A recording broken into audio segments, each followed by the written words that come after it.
Selamat pagi anak-anak. Apa kabarnya? Baik, Pak. Ya, semua sehat ya? Sehat, Pak. Yang pertama, Bapak ucapkan selamat datang di SMA Negeri 1 Pangkatan dan juga selamat karena sudah menyelesaikan pendidikan SMP dan sekarang sudah menjadi siswa SMA di SMA Negeri 1 Pangkatan. Ya, jadi ini adalah hari pertama kita belajar pelajaran baru. Semoga bisa belajar dengan baik dan mendapatkan ilmu yang baik selama di SMA Negeri 1 Pangkatan.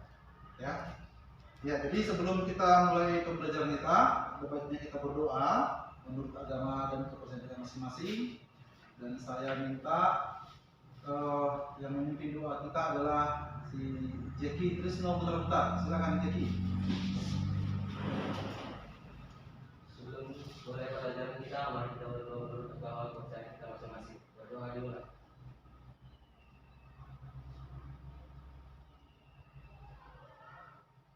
Berdoa selesai.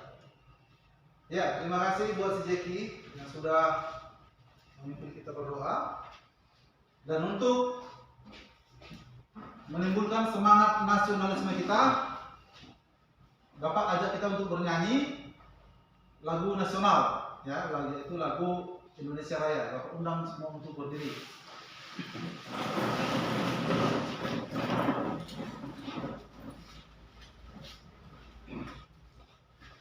Kita nyanyi dengan penuh semangat ya.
Ya, silakan duduk kembali.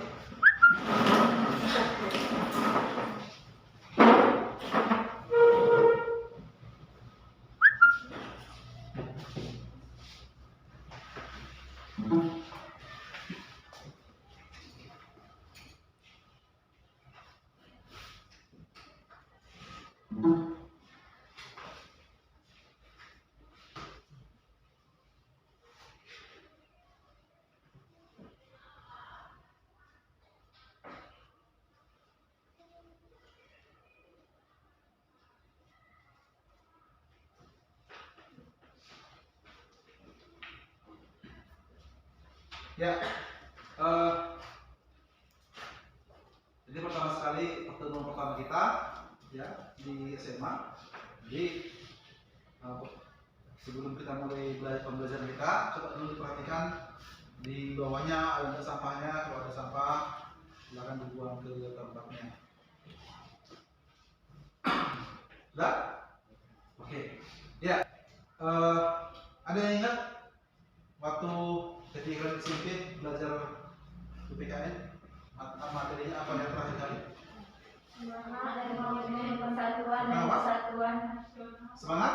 Semangat dan komitmen persatuan dan kesatuan nasional dalam mengisi dan mempertahankan NKRI. Oke ya, berarti selama di SMP memang itu dipelajari ya. Ingat apa yang menjadi pelajaran selama di SMP. Ya, untuk kali ini di pertemuan pertama kali ini kita akan belajar tentang nilai-nilai Pancasila dalam praktek penyelenggaraan pemerintahan negara. Ya. Nilai-nilai Pancasila dalam praktek penyelenggaraan pemerintahan negara. Ya. Sebelum kita bahas lebih dalam tentang nilai-nilai Pancasila, Bapak mau bertanya dulu, ya, apa itu nilai? Ada yang tahu? Apa itu nilai? Ya, coba dulu satu orang. Ya, saya mau, ada yang bisa? Apa itu nilai? Bisa lihat dulu di materi ini. Ya, bisa lihat. Nilai itu apa? Apa yang kalian tahu tentang nilai? Bukan sebelum ke nilai Pancasila, tentang nilai itu.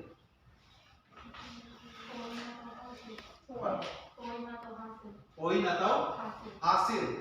Ya, nilai itu menurut dia poin atau hasil. Ya, baik.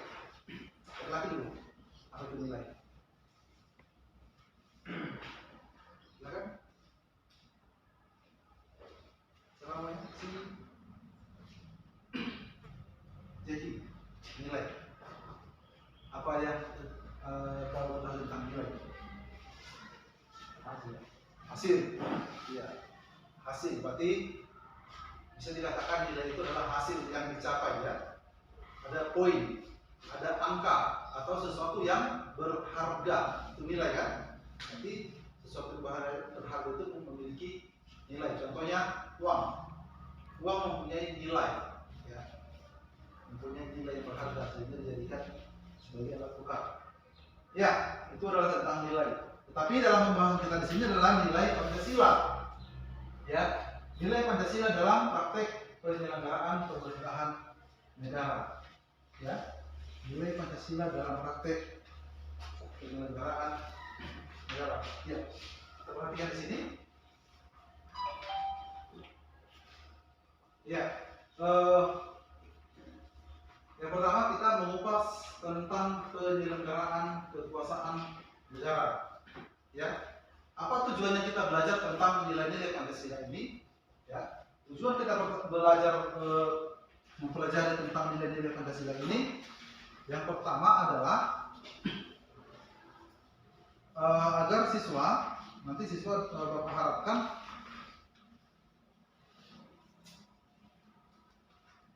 Bapak harapkan nanti kita bisa memahami tentang konsep nilai-nilai Pancasila. Ya, kemudian kita dapat memahami atau mengetahui sistem pembagian kekuasaan negara. Ya.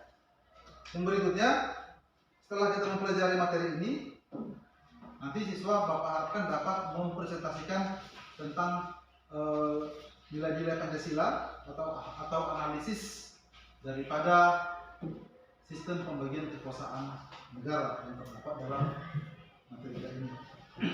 Ya. Sebelum kita kupas tentang penyelenggaraan kekuasaan negara ini, Bapak coba menayangkan satu video yang mau kita amati. Ini adalah video pembelajaran dari Ruang Belajar.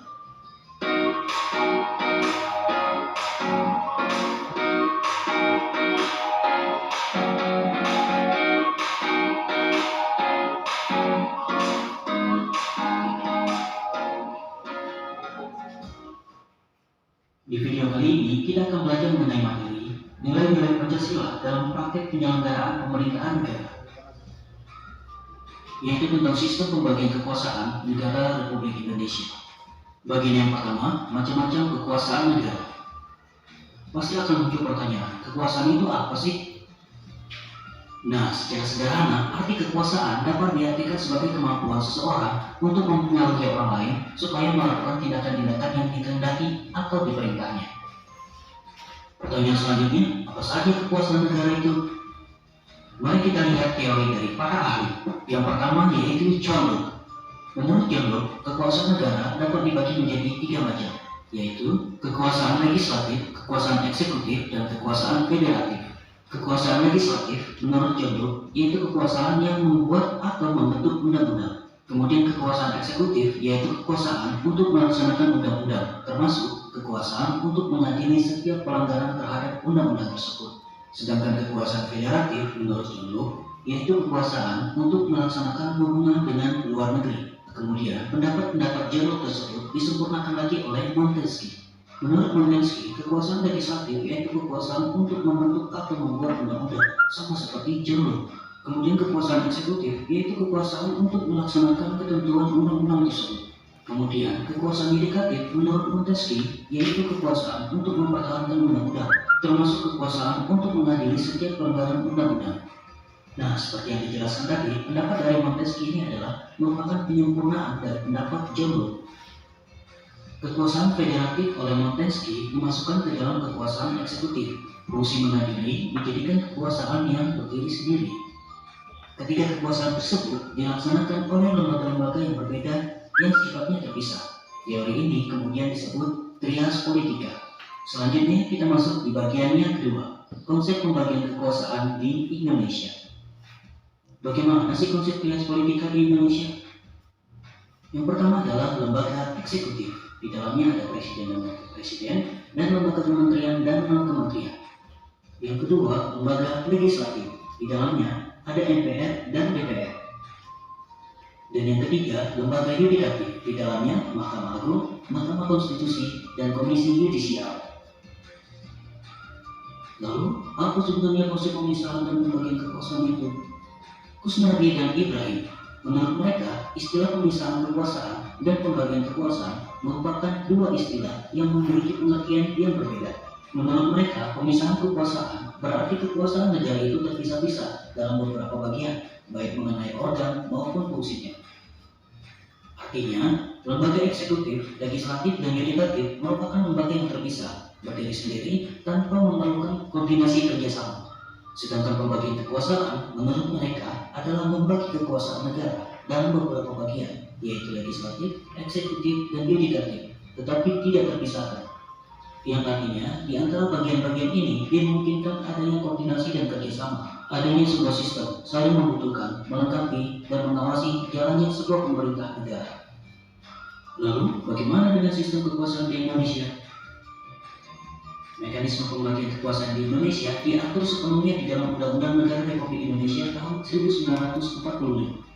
Penerapan pembagian kekuasaan di Indonesia terdiri atas dua bagian, pembagian kekuasaan secara horizontal dan pembagian kekuasaan secara vertikal.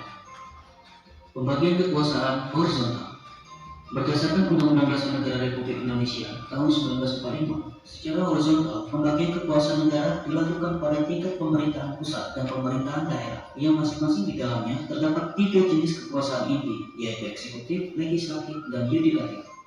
Pembagian kekuasaan secara vertikal.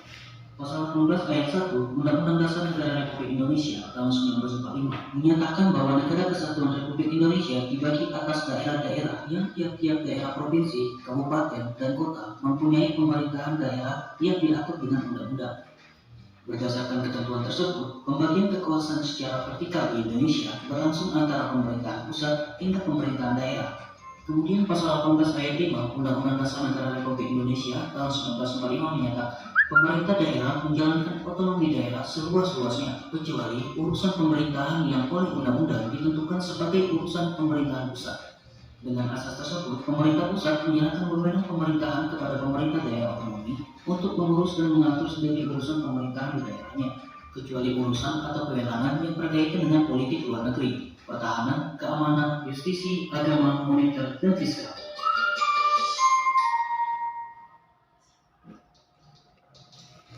Demikian video pembelajaran kali ini. Terima kasih sudah menyaksikan dan jangan lupa subscribe channel ini dan nyalakan tombol notifikasinya untuk mendapatkan video-video pembelajaran selanjutnya.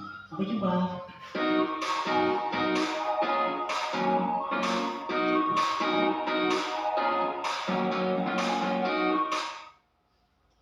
Ya, itulah tadi video tentang sistem pembagian kekuasaan, ya, sistem pembagian kekuasaan negara dan termasuk juga pembagian kekuasaan di negara Indonesia.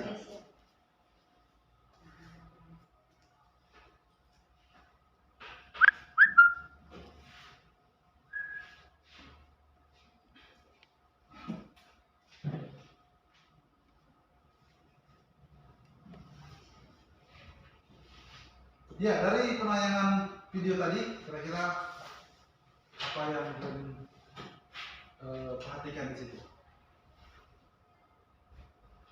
Ada yang bisa ngasih tanggapan tentang video tadi? Atau apa yang kalian amati tadi? Mengenai apa?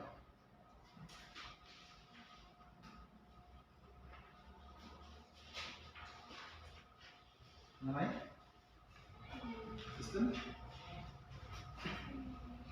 Mengenai apa? Sistem pembagian kekuasaan negara, ya, sistem pembagian kekuasaan negara. Kalau kita perhatikan di depan sini,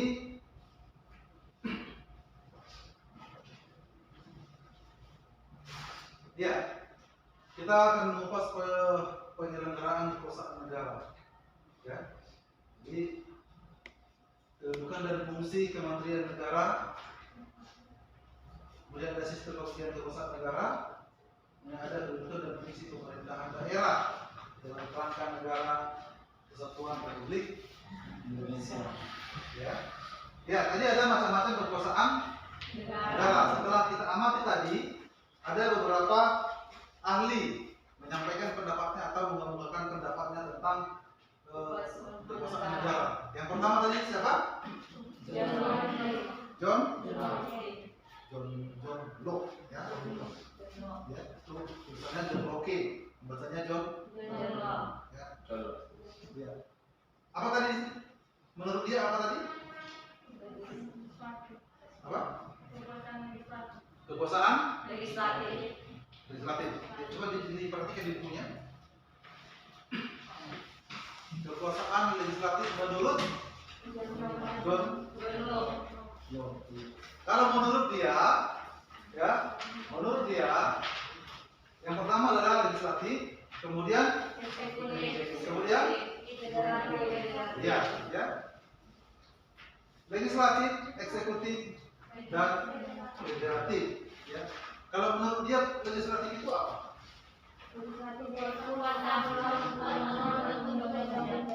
Ya, coba sekolah dulu yang kuat. Nanti yang paling banyak menyampaikan pendapat nanti saya kasih bintang. Siapa namanya? Nurito. Oke, silakan Nurito. Menurut John Locke, kekuasaan legislatif yaitu kekuasaan untuk membuat atau membentuk undang-undang. Kekuasaan eksekutif yaitu kekuasaan untuk melaksanakan undang-undang, termasuk kekuasaan untuk mengadili setiap pelanggaran terhadap undang-undang. Kekuasaan federatif yaitu kekuasaan untuk melaksanakan hubungan antara luar negeri. Ya, menurut John Locke, legislatif, eksekutif, federatif. Ya, tadi legislatif fungsinya apa? Membuat undang-undang. Kemudian eksekutif melaksanakan undang-undang. Yang ketiga federatif, iya, melaksanakan hubungan negeri. Ya, kalau kita Indonesia berarti ada satu badan yang mengurusi tentang hubungan Indonesia dengan luar negeri. Itu kan? Ya, sementara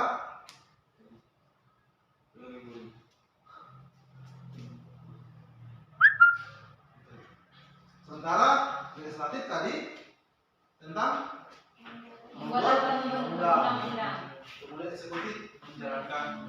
Kemudian kita lihat ada satu ahli lagi yang menyampaikan pendapatnya tentang macam-macam kekuasaan negara, yaitu siapa? Montesquieu. Ya. Oke, kita lihat apa pendapat dia tentang kekuasaan negara. Yang pertama adalah Legislatif. kedua, Eksekutif. Yang ketiga, Yudikatif. apa bedanya dengan genre? Di mana letak perbedaan? Kekuasaan yudikatif. Kekuasaan Yudikatif. yudikatif, ya. Kalau menurut Montesquieu yaitu legislatif, eksekutif, yudikatif. Sementara tadi Jendro mengatakan legislatif, eksekutif, dan federatif. Jadi itu beda di sini ya, federatif dan Yudikatif. Oke.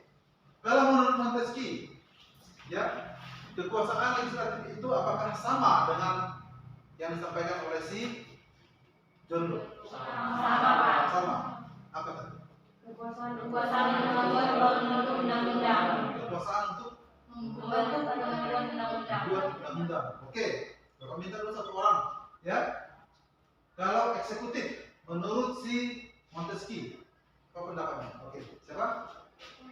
Siapa namanya? Rati. Rati. Silakan Rati. Yaitu kekuasaan untuk melaksanakan undang-undang. Iya. Ya, jawabannya bagus sekali. Ya, yaitu melaksanakan undang-undang. Ya, berarti sama ya. Oke. Untuk yang ketiga, yaitu kekuasaan yudikatif. Oke, siapa yang mau menyampaikan? Siapa? Siapa? Siapa namanya? Hah? Dwi. Oke, silakan Dwi. Bisa silakan. Kekuasaan yudikatif yaitu kekuasaan untuk mempertahankan undang-undang, termasuk kekuasaan untuk mengadili setiap pelanggaran terhadap undang-undang. Iya, ya. Jawabannya super sekali. Kalau kata Pak Mario itu, ya, yaitu tadi untuk mempertahankan undang-undang atau mengadili, ya, mengadili, ya. Nanti ada tahapan-tahapannya, ada tingkat pengadilannya, mulai dari tingkat pengadilan negeri sampai pengadilan tingkat tinggi, ya. Jadi kita lihat menurut John Locke tadi, ya, bahwa legislatif itu membuat aturan, ya, sama seperti tadi membuat aturan yaitu undang-undang, membuat atau membentuk undang-undang, ya. Kemudian eksekutif tadi melaksanakan undang-undang itu. Kemudian yang ketiga federatif, ya, yaitu mengatur urusan internasional, perang, damai, adil, termasuk salah satu tugas eksekutif. Ya. Kalau menurut Montesquieu, ya, yang pertama tadi legislatif yaitu membuat undang-undang, ya, membuat undang-undang, ya, membuat undang-undang adalah menjadi tugas daripada legislatif, baik menurut Montesquieu dan juga menurut yang kedua yaitu eksekutif, apa? Melaksanakan undang-undang, ya, melaksanakan undang-undang. Dan yang ketiga adalah Yudikatif. yaitu mengawasi peraturan atau mengadili atau mempertahankan, ya, undang-undang tersebut. Ya, ya, dari pendapat kedua ahli ini, dari pendapat kedua tokoh ini, kira-kira di Indonesia ini yang berlaku pendapat siapa? Pendapat si John Locke atau si Montesquieu? Oke, satu orang dulu. Siapa yang jawab? Satu orang. Pendapat siapa yang kita gunakan di Indonesia? Satu orang. Siapa? Oke. Siapa namanya? Nurito. Oke, silakan Nurito. Pendapat yang dikemukakan oleh Montesquieu merupakan penyempurnaan dari pendapat John Locke. Kekuasaan federatif oleh Montesquieu dimasukkan ke dalam kekuasaan eksekutif dan yang berfungsi mengadili dijadikan kekuasaan yang berdiri sendiri. Ya, ya. Jadi yang kita gunakan dalam negara kita ini adalah menurut pendapat si Montesquieu, atau sering dari ketiga ini, legislatif, eksekutif, dan yudikatif, itu sering dikatakan sebagai trias politika, dengan istilah trias politika, ya. Ada tiga, ya, itu legislatif, eksekutif, dan yudikatif. Ya. Kemudian berikutnya, yang pertama tadi ada legislatif, eksekutif, dan yudikatif. Ya. Kalau dalam lembaganya eksekutif ini siapa? Di negara kita ini. Presiden dan wakil presiden. Presiden dan Wakil wakil presiden. Iya, jawabannya bagus sekali ya. Itulah yang menjadi lembaga eksekutif, yaitu presiden dan wakil presiden. Ya, kalau dalam pemerintahan pusat. Kalau dalam pemerintahan daerah, provinsi, siapa yang menjadi eksekutif? MPR dan Hah? Dalam provinsi siapa? Itu gubernur dan bupati. wakil Bupati, gubernur. gubernur. Itu kalau dalam tingkat provinsi. Sekarang Bapak tanya ya, di sini siapa namanya? Olivia. Oke. Kalau dalam tingkat kabupaten siapa yang menjadi eksekutif? Tingkat kabupaten. Tadi kan tingkat pusat presiden dan wakil presiden. Tingkat provinsi Gubernur dan dan wakil gubernur. Itu dalam kabupaten bupati. siapa? Bupati. Bupati dan Wakil bupati. bupati. Itu yang menjadi lembaga eksekutif. Karena itulah yang menjalankan undang-undang. Ya. Sementara kalau dalam legislatifnya siapa? Kalau dalam pemerintahan pusat? DPR dan DPR. MPR dan DPR. DPR. Ya. Kalau dalam tingkat provinsi siapa? Kalau dalam tingkat provinsi siapa yang menjadi legislatif? Lembaga siapa? Lembaga apa namanya? Lembaga? Itu? Di situ dipelajari. Lembaga? Ayo. Coba dulu. Nah nih, lembaga apa? Lembaga apa? Dalam tingkat provinsi yang menjadi lembaga legislatif itu siapa? Tadi kan kalau di pusat kan DPR dan MPR. Kalau dalam provinsi, tadi kan provinsi eksekutifnya gubernur dan wakil gubernur. Kalau dalam tingkat provinsi legislatif itu siapa? Yang kuat? MPR. Jawabannya kurang tepat. Siapa? DPRD. DPRD. Kalau dulu namanya DPRD, ya. Tapi sekarang bukan lagi DPRD, tapi DPR tingkat provinsi. Ya. Kan ada DPR di provinsi kan? Ada Pak. Coba ada yang udah ikut pemilu kemarin? Belum ada Pak. Belum ada ya? Iya. Iya. Nanti kan ada pemilihan presiden, ada pemilihan DPR atau MPR tingkat pusat, ya namanya nanti DPR provinsi, ya, kalau DPR RI. Kemudian nanti ada pemilihan DPR provinsi.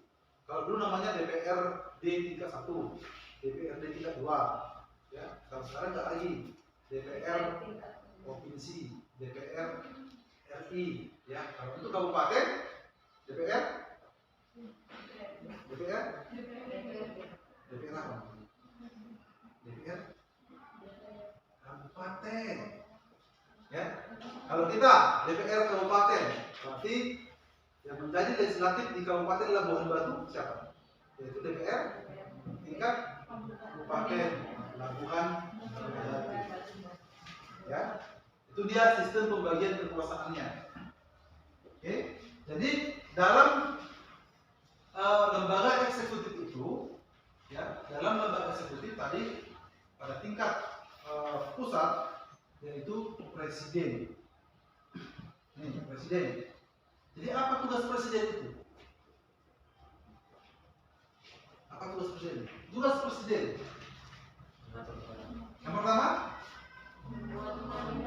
membuat undang-undang bersama DPR. Ya, itulah kerjaan mereka, tugas mereka membuat undang-undang, termasuk juga undang-undang yang kita pakai pada ini, ya, undang-undang pemilu, undang-undang pendidikan, ya, undang-undang tentang lalu lintas, undang-undang tentang HAM, ya. Tugas daripada presiden dan DPR. Ya. Yang kedua apa? Memegang kekuasaan tertinggi. Memegang kekuasaan tertinggi atas angkatan darat dan angkatan udara. Ya. Jadi presiden itu sebagai mandat daripada DPR atau yang melaksanakan undang-undang tersebut, ya, dia mempunyai kekuasaan tertinggi dalam angkatan darat, angkatan laut, angkatan udara. Ya, dia yang paling tinggi dalam kekuasaannya. Ya. Kemudian selanjutnya presiden juga menyatakan perang, keadaan bahaya, perdamaian. Ya, jadi kalau misalnya ketika negara kita dilanda, pertama sekali dilanda oleh yang namanya virus corona, ya, virus corona atau dikenal dengan istilah COVID-19. Ya, ini kan virus yang berbahaya, ya. Ini adalah virus yang berbahaya. Ya. Ini adalah pada saat ini bisa dikatakan kita keadaan darurat.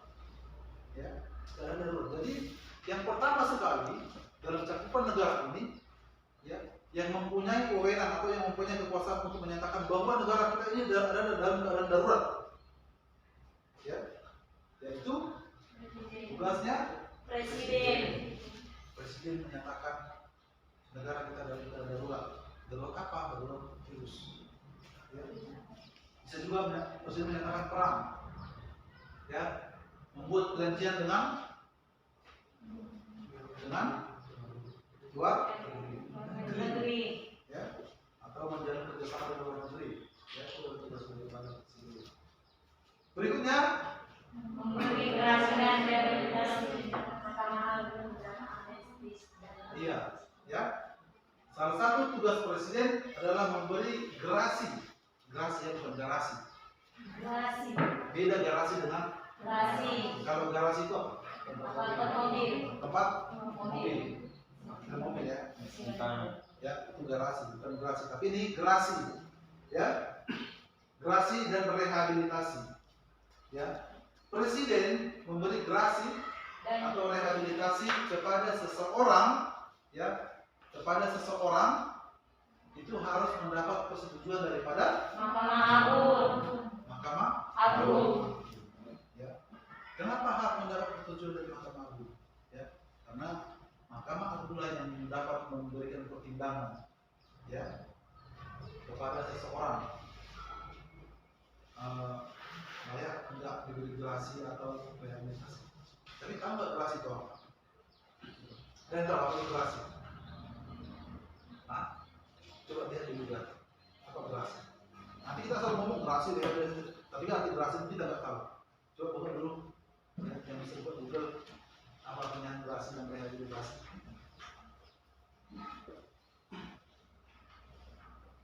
Oke, ada yang dapat?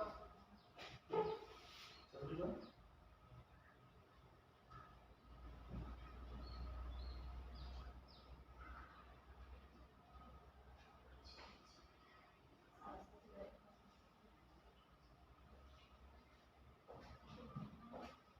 Dapat? Iya, gerasi. Oke, coba baca kuat. Apa itu pengertian gerasi? Kita tahu apa itu presiden memberikan gerasi, tapi kita nggak tahu gerasinya apa, ya kan? Gerasi adalah salah satu dari 4 hak istimewa yang dimiliki Presiden Indonesia selain amnesti, abolisi, dan rehabilitasi.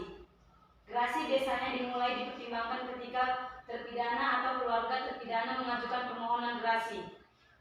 Gerasi bersama dengan rehabilitasi dapat diberikan atau ditolak oleh Presiden dan dipertimbangkan dari Mahkamah Agung.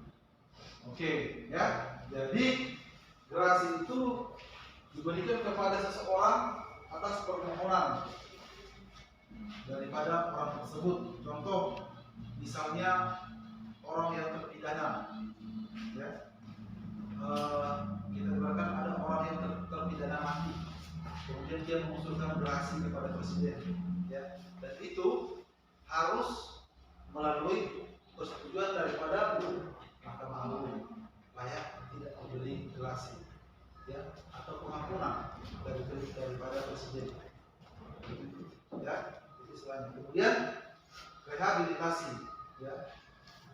Ya, berikutnya adalah presiden memberi amnesti dan abolisi, ya, amnesti dan abolisi, ya, sesuai atau dengan persetujuan DPR. ya, amnesti dan abolisi, ya. Coba dibuka lagi apa itu amnesti dan abolisi. Amnesti penghapusan Coba hukuman yang ini, diberikan. siapa namanya? Tati, silakan Tati. Amnesti adalah pernyataan umum yang diterbitkan melalui atau dengan undang-undang serta pencabutan semua akibat dari pemidanaan suatu perbuatan pidana tertentu atau satu kelompok perbuatan pidana. Iya, ya, amnesti pencabutan suatu pidana, ya, daripada seseorang, ya, yang diberikan oleh presiden, dan itu juga harus mendapat persetujuan daripada DPR, ya. Berikutnya, presiden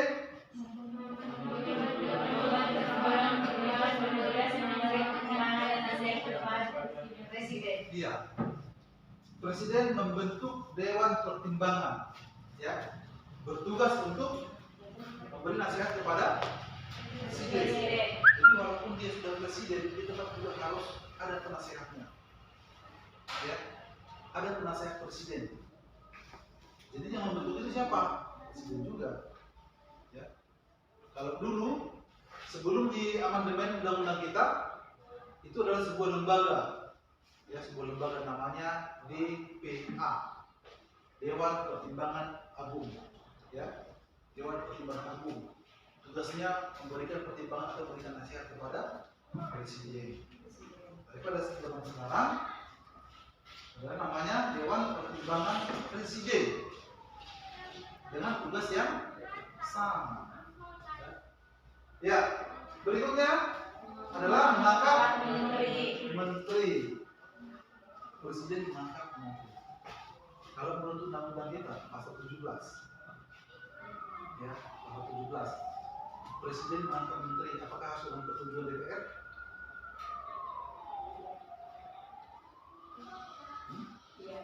Iya. Coba dulu buka pasal 17 undang-undang pasal 7-nya.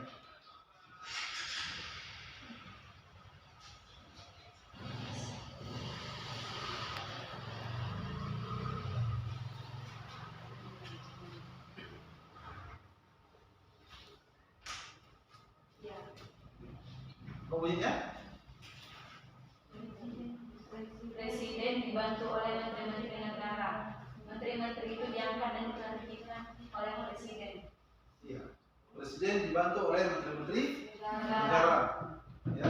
Kemudian menteri itu diangkat oleh Presiden. presiden. Yang mengangkat menteri itu siapa? Presiden, kan? Berarti menteri itu bertanggung jawab kepada presiden. Ya. Menteri itu bertanggung jawab kepada presiden. Karena presidenlah yang mengangkat menteri, bukan bertanggung jawab kepada DPR atau MPR, ya. Tetapi menteri itu memberikan pertanggungjawaban kepada presiden. Jadi kalau presiden bertanggung jawab kepada siapa? Negara. Kepada Negara. negara. Yang memilih presiden siapa? Rakyat. Rakyat. Berarti presiden bertanggung jawab kepada Rakyat. rakyat. Ya. Kata sederhananya seperti ini. Siapa yang mengangkat dia, berarti dia kepada dia kan dia bertanggung jawab. Ya. Contoh presiden, yang memilih presiden siapa? Rakyat. Rakyat. Berarti dia bertanggung jawab kepada Rakyat. Ya. DPR juga demikian. Siapa yang memilih DPR? Rakyat juga kan? Tetapi DPR ini adalah sebagai perwakilan rakyat di pemerintahan. Ya. Wakil rakyat di pemerintahan. Contohnya kita ini Kecamatan Pangkatan. Ya. Pada masa pemilu nanti, ayo kita buat perwakilan kita di DPR Lebak Batu. Ya udah, dimajukan caleg satu. untuk menjadi wakil kita di sana. Jadi segala aspirasi kita, segala apa yang kita sampaikan kepada pemerintah, kita sampaikan melalui wakil kita di sana. Ya, wakil kita di DPR itu. Ya. Paham? Ya. Berikutnya, Presiden mengajukan RUU apa RUU APBD? Ya, betul. Undang-undang tentang anggaran pendapatan dan belanja negara. Ya, RUU APBN adalah rancangan Undang-undang. masih rancangan. Ya, kan ini kan RUU. Ya, berarti masih rancangan undang-undang. Jadi ini disusun setiap tahun oleh Presiden. Setelah Presiden menyusun rancangan undang-undang ini, barulah diajukan kepada DPR. Ya, kepada DPR karena DPR adalah perwakilan daripada rakyat Indonesia ini. Diajukan ke ini. Kira-kira ke tahun 2022 negara kita ini mau kita buktikan. Ya, apakah siswa dikasih bantuan? Sudah termasuk di dalamnya. Jadi semua itu nanti dibahas di DPR. Setelah dibahas, baru ada keputusan. Kalau keputusan bersama antara Presiden dengan DPR. Ya. Kalau sudah disepakati semua setuju apa yang dibahas di dalam rancangan undang-undang ini, barulah disahkan menjadi undang-undang. Tidak menjadi rancangan. Barulah disahkan menjadi undang-undang APBN, anggaran kita. Ya. Itu makanya Presiden dan DPR bersama-sama membuat undang-undang. Ya. Presiden membuat undang-undang bersama. Ya. Jadi seperti itu konsepnya. Paham? Oke. Kemudian kita perhatikan kedudukan dan fungsi Kementerian Negara Republik Indonesia dan lembaga non kementerian. Ya. Kita lihat di sini ada gambar, ya. Oke, ini gambar Presiden dari yang pertama sampai 7. Ya. Kemudian ini gambar depan istana, gambar Presiden dengan para menteri-menterinya. Ya mungkin nanti suatu saat Bapak akan berdiri di sini. Ya, suatu saat mungkin Bapak akan berdiri di sini, entah jadi presidennya atau wakil presidennya. Ya, mudah-mudahan nanti si Nur itu menjadi menjadi menteri pemberdayaan wanita. Ya, itu semua harus kita buat cita-cita itu setinggi mungkin. Ya, kita nggak tahu ke depannya seperti apa dia. Apakah dia nanti tidak bisa menjadi menteri pemberdayaan wanita, minimal jadi istrinya menteri. Ya kan? Itu juga demikian, ya. Cita-citanya menjadi misalnya menjadi dokter, ya. Tidak bisa menjadi dokter, minimal jadi istrinya dokter. Ya. Iya.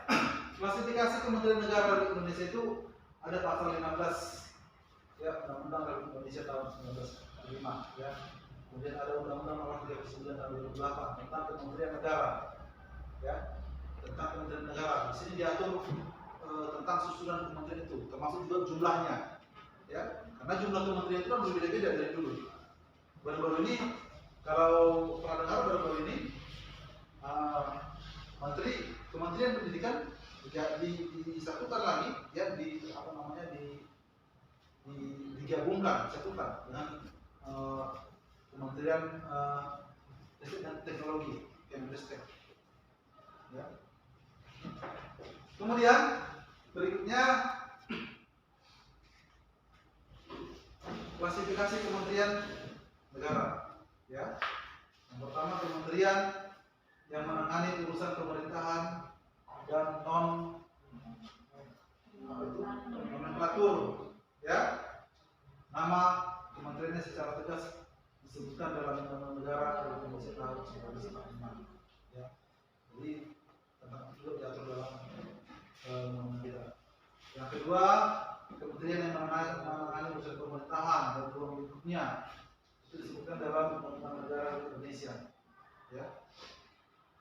dia kementerian yang menangani urusan pemerintahan dalam rangka pengajaran komunikasi. Jadi sebenarnya dalam tahapan-tahapan kementerian itu terbagi ada 3 pembagiannya. Ya, ada yang namanya Menko. Apa itu Menko?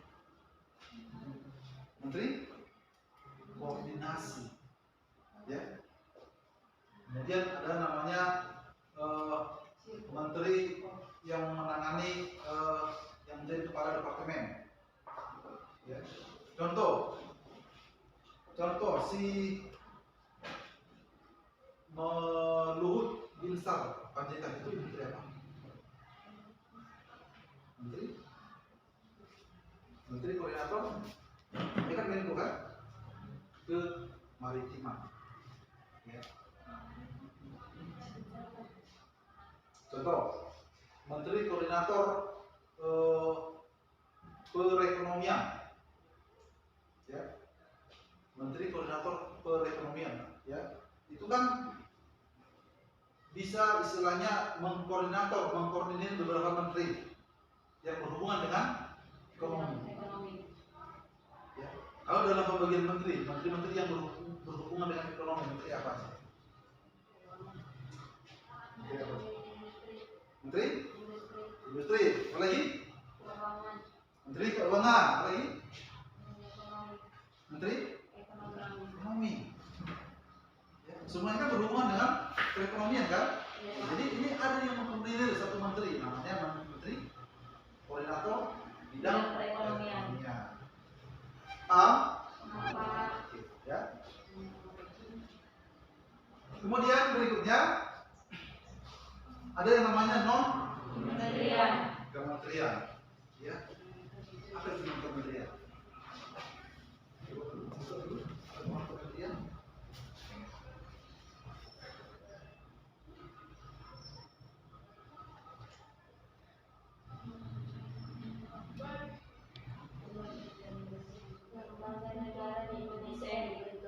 Oke, satu orang, info dulu. Oke, silakan. Siapa namanya? Nurita, Pak. Hah? Nurita. Nurito. Bukan Naruto ya? Tapi ini Nurito adiknya Naruto. Dan kementerian adalah lembaga negara di Indonesia yang dibentuk untuk melaksanakan tugas pemerintahan tertentu dari presiden. Iya, ya. Dia satu lembaga tapi bukan kementerian. Makanya dikatakan lembaga non kementerian. Ya, apa contohnya di situ? Lembaga non kementerian?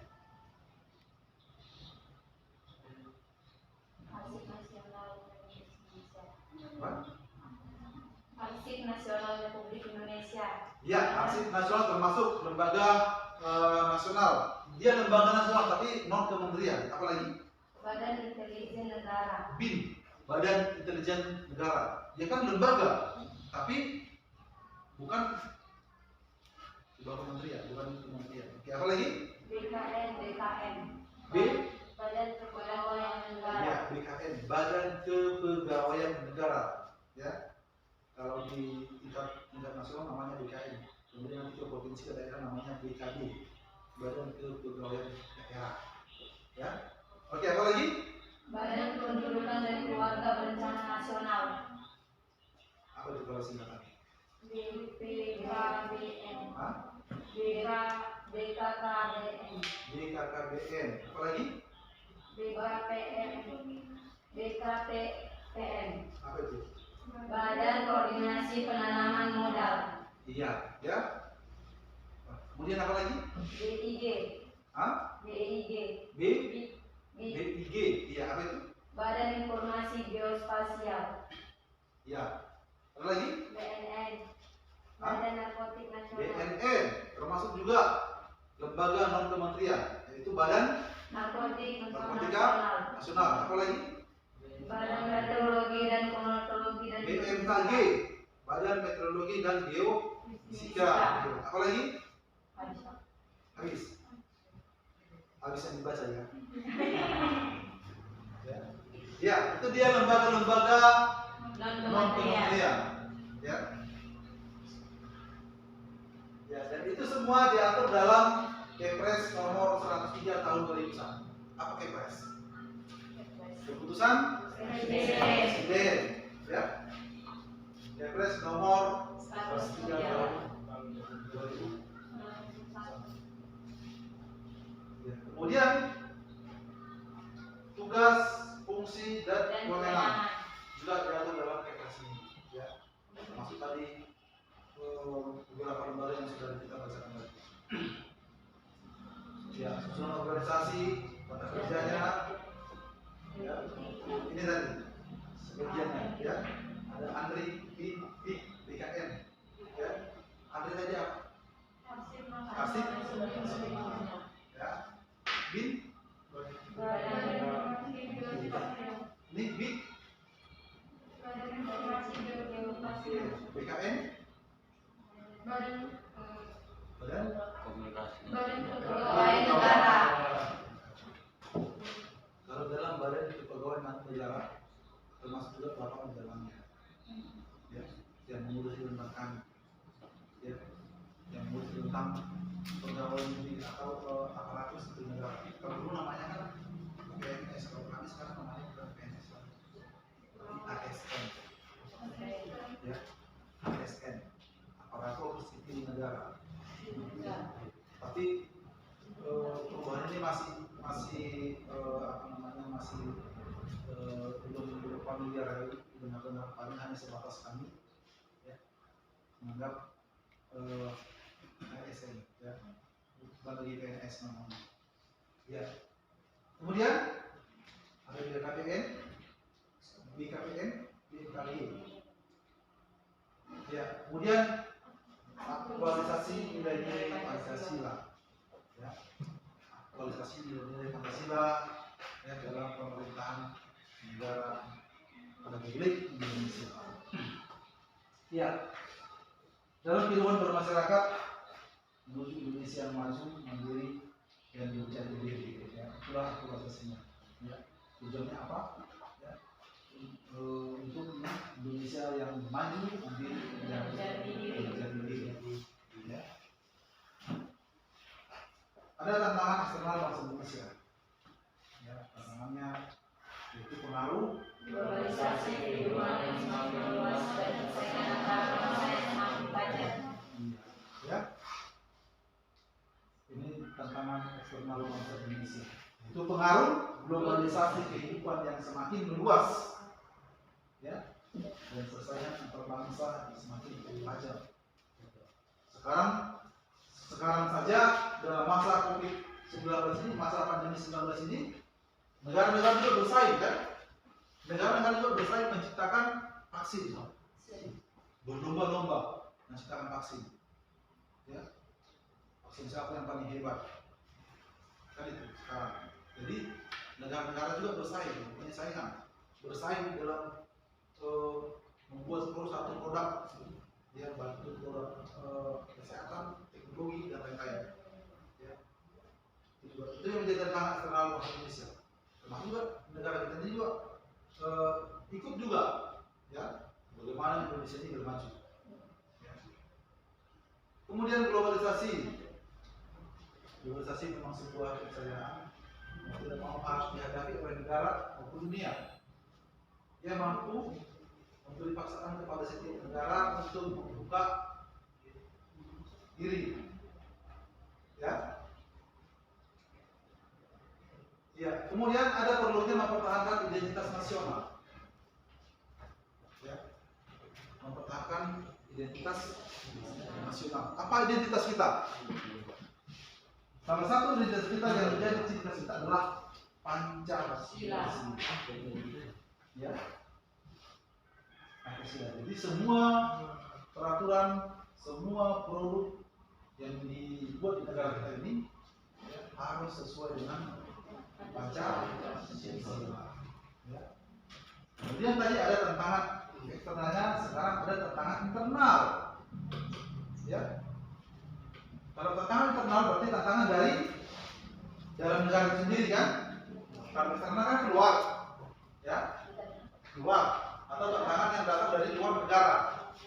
Tapi ini adalah internal yang datang atau tantangan dalam negara kita. Ya.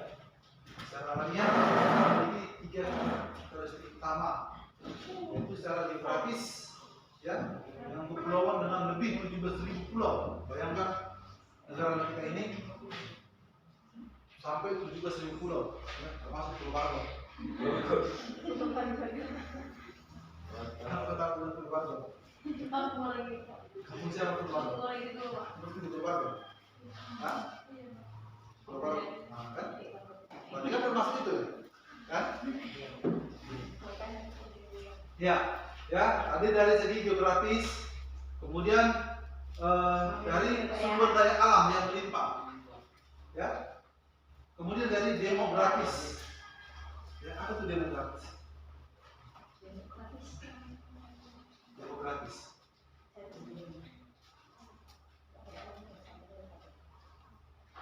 Geografis, sumber daya alam, SDA, kemudian demografis.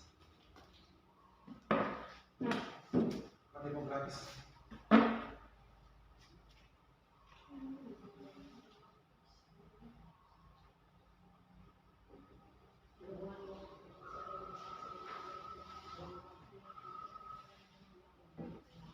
Dinamika kependudukan manusia. Pak, coba. Demografis adalah ilmu yang mempelajari dinamika kependudukan manusia. Iya, ya dari sini sudah bisa kita lihat, ya, secara demografis memiliki keanekaragaman yang luas dalam berbagai bidang dimensi kehidupan, ya, seperti ras, etnis, agama, bahasa, kultur, sosial, ekonomi, dan lain-lain. Ya. Dan ini semua dari geografi, sumber daya alam dan demografisnya, ya, juga menjadi suatu tantangan bagi negara kita untuk mencapai satu kemajuan. Mendukung tidak, kan gitu kan? Ya. Dari segi pulau, dari segi geografisnya kita yang 17.000 pulau, ya, termasuk juga tadi Pulau Bangka, ya, bisa kita gunakan, ya. Dari sumber daya alam, kita lihat sumber daya alam Indonesia, kan? Ya, sangat memadai. Kemudian dari demografis tadi, ya, kemudian kekayaan dan letak strategis Indonesia. 90% energi yang dibutuhkan Jepang, ya, itu dikapalkan, ya, dikapalkan, ya, melalui perairan Indonesia, dari letak geografis. Ya. Ya, kemudian coba kita perhatikan di bukunya KKP-nya Pak Malikan seperti ini. Perhatikan, di situ ada lembar diskusi kelompok, ya. Coba kita diskusikan tentang materi kita hari ini, ya. Kita bentuk dulu kelompok, satu kelompok 3 orang. 3 orang, ada 4. Jadi ada 3 kelompok. Ya. Ada 3 kelompok. Oke, silakan. Kembali dulu ke kelompoknya masing-masing. Coba yang ini ke sini 3. 3. Hanya 4. Oke, berapa?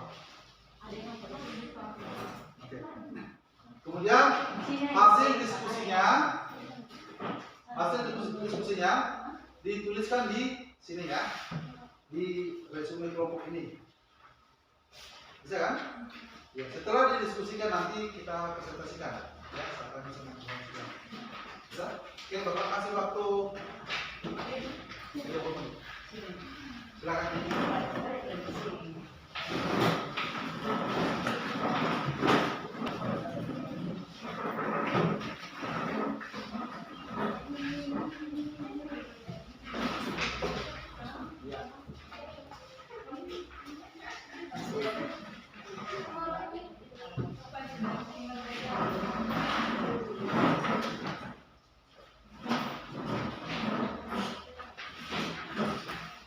Ya, Bapak harapkan semua saling memberi masukan di di diskusinya. Ya. Biasanya kan diskusi ini belum perhatikan, ya kita pun seperti itu di SMP bapak nggak tahu, ya. Biasanya kalau diskusi seperti ini yang kerja itu cuma doang, ya kan nilainya tinggi. Ya, jadi yang mengharapkan semua memberi masukan, kalau bisa dibagi tugas. Ya. Diskusi aja tentang materi kita hari ini, yaitu tentang nilai-nilai tentang apa tadi? Materinya? Nilai-nilai Pancasila dalam rangka. Oke, silakan. Tunggu 30 menit.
Kencang ya?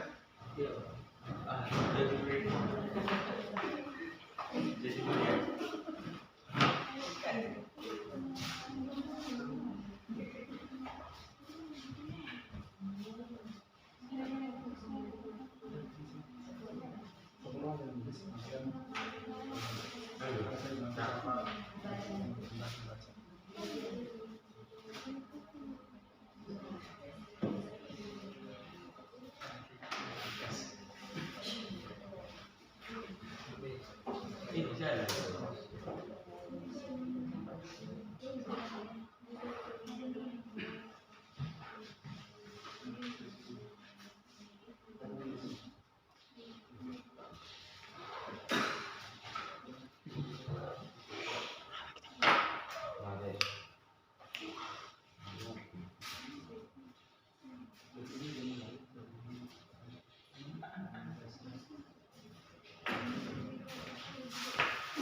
jalan atau enggak? Jalan.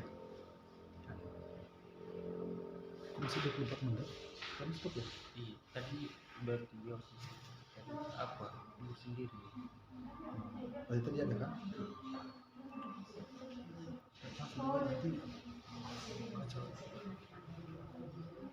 Tadi berapa?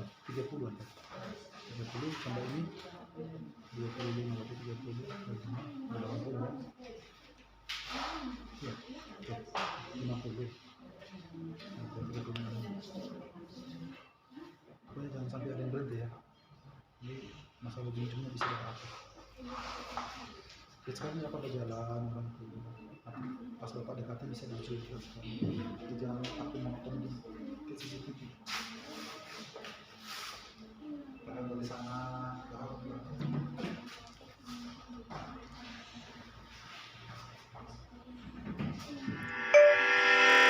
ya apa nanti saya sambung.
siap?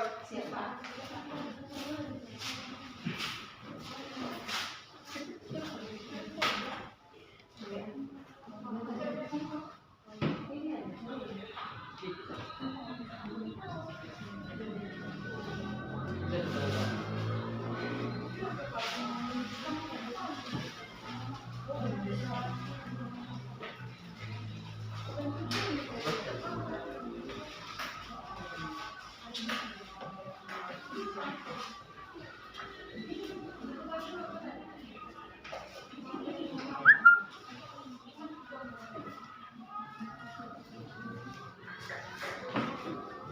Siap? Oke, kalau sudah siap, kembali ke tempat masing-masing.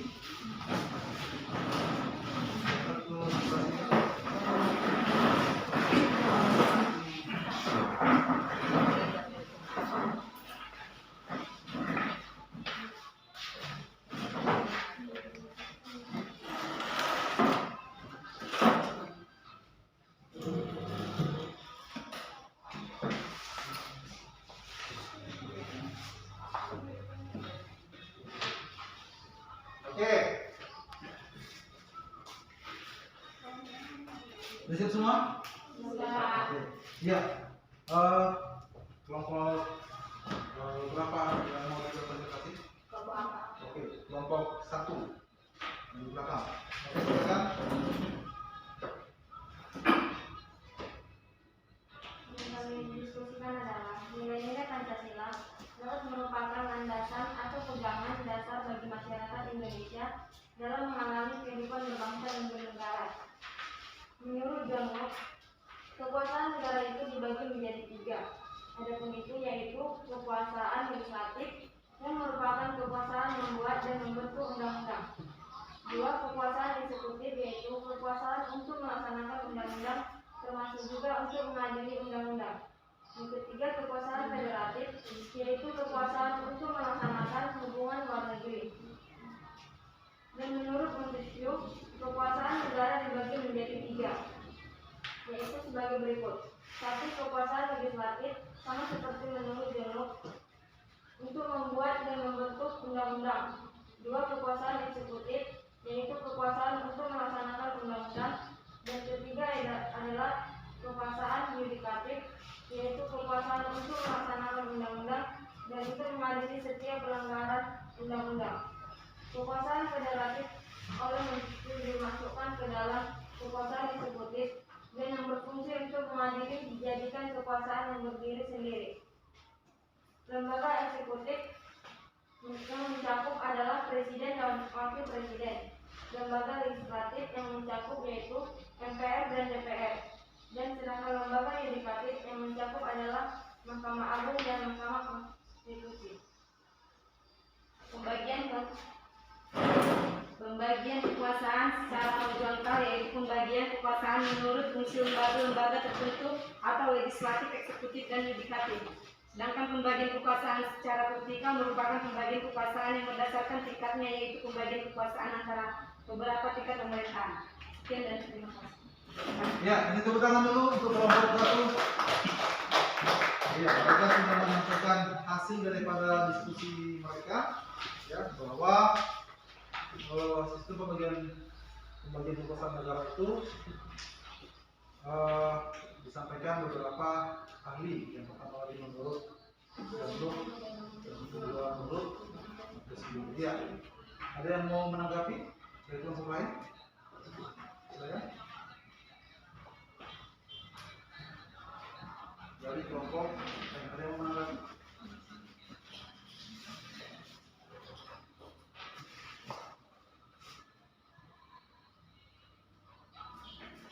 Ya, coba kita tanggapi hasil diskusi mereka. Ya.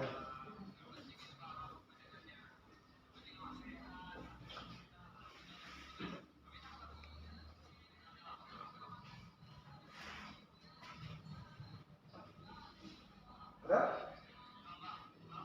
Atau dari laki-laki?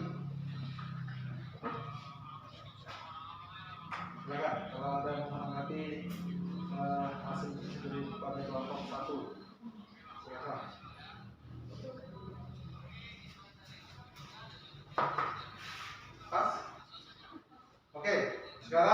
kita dari kelompok 2. Silakan kelompok 2 yang di belakang. Silakan kelompok 2.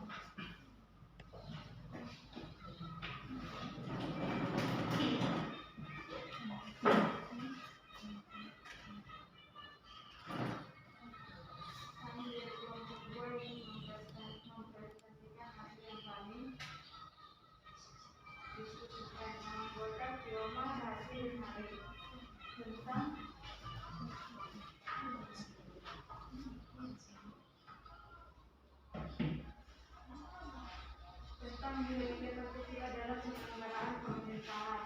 Hal yang merupakan nilai filosofis yang terkandung dari prinsip Pancasila terdapat dalam pembukaan Undang-Undang Negara Republik Indonesia 1945. Oleh sebab itu, penyelenggaraan negara harus didasari oleh nilai-nilai Pancasila, yaitu nilai ketuhanan, nilai kemanusiaan, nilai persatuan, nilai kerakyatan, dan nilai keadilan. Menurut Jean-Luc, kekuasaan legislatif yaitu kekuasaan untuk membuat atau membentuk undang-undang. Kekuasaan eksekutif yaitu kekuasaan untuk melaksanakan undang-undang. Kekuasaan federatif yaitu kekuasaan untuk melaksanakan hubungan luar negeri. Yang membedakan pendapat antara Jean-Luc dan Montesquieu adalah kekuasaan federatif dan legislatif. Dan pendapat yang digunakan oleh negara Indonesia adalah pendapat Montesquieu. Oleh karena itu, teori Montesquieu ini dinamakan dengan trias politika. Ya, kasih tepuk tangan dulu. Kelompok 2. Ada yang mau tentang apa? Ya, oke, silakan.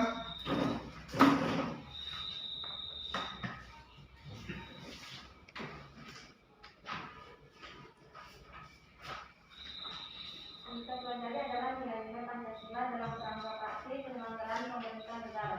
Misalnya pertanyaan adalah, apa kaitan nilai-nilai Pancasila dengan praktik penyelenggaraan pemerintahan? Oke, silakan dijawab oleh kelompok 2.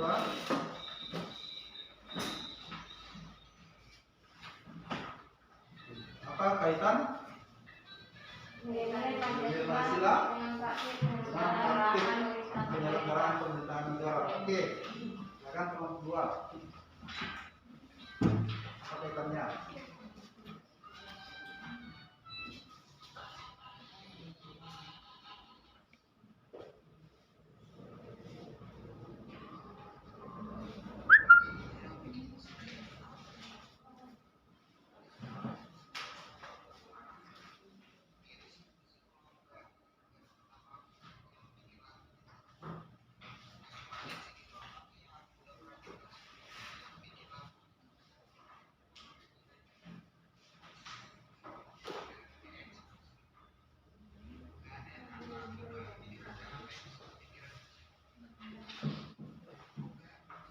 Ya, silakan.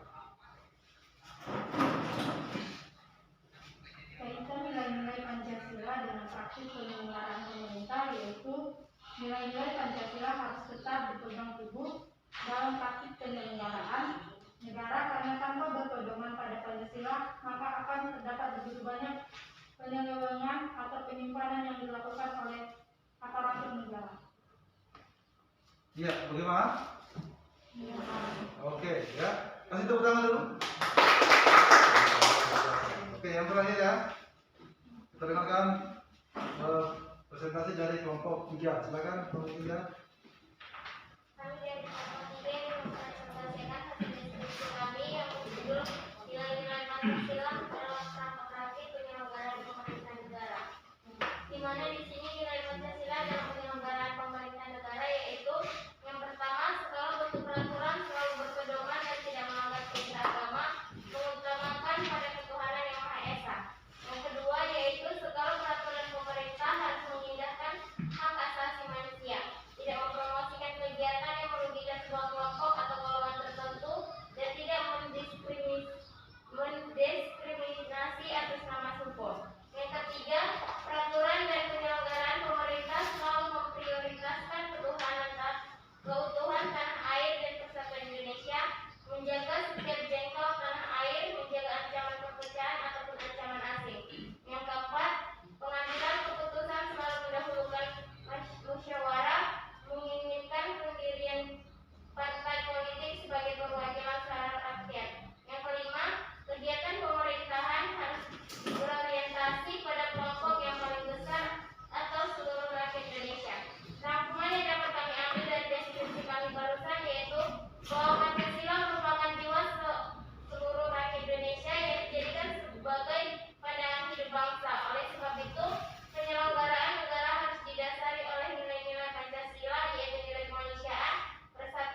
Oke, kita kasih tepuk tangan yang meriah dulu untuk kelompok yang terakhir.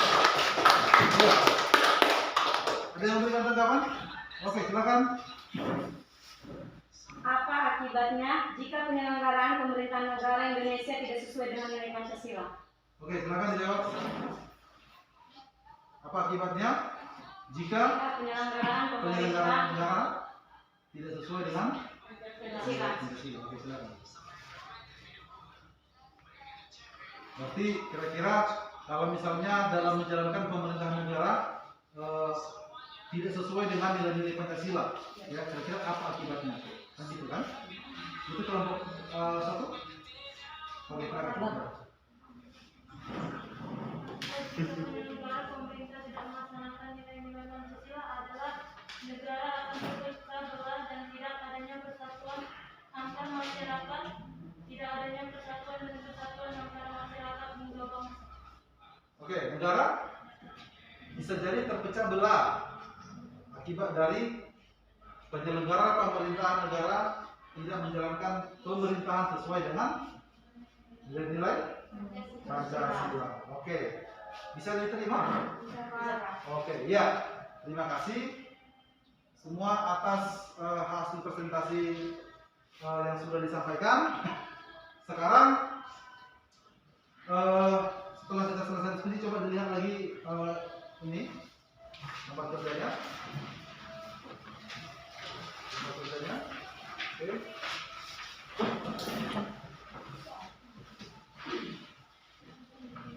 Sudah? Ya. Di sini Bapak akan memberikan soal, ya, soal untuk mengukur kemampuan kita apakah materi kita ini sudah dipahami atau tidak. Coba dikerjakan di lembar LKPD-nya, ya, LKPD-nya, LKPD kegiatan 2. Di situ ada soal, coba kita kerjakan soalnya, ya. Bapak kasih waktu sekitar 15 menit.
Ya, yang udah siap boleh dikumpul ke depan ya.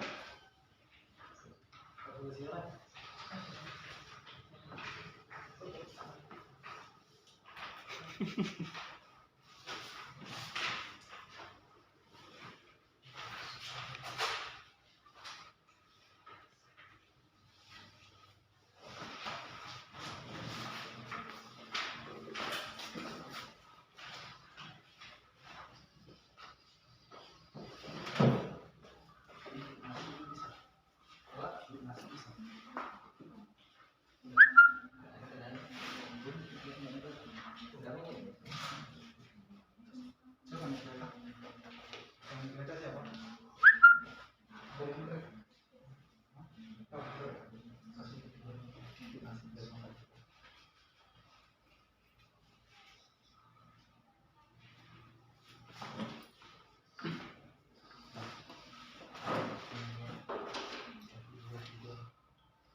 Oke, siap? Oke, silakan dikumpul biar sempat Bapak nilai.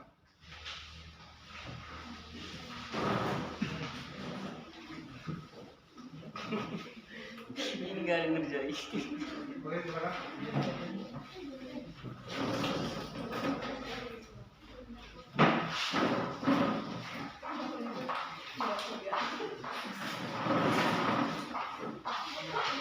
Kekuasaan yang membuat atau membentuk undang-undang, kekuasaan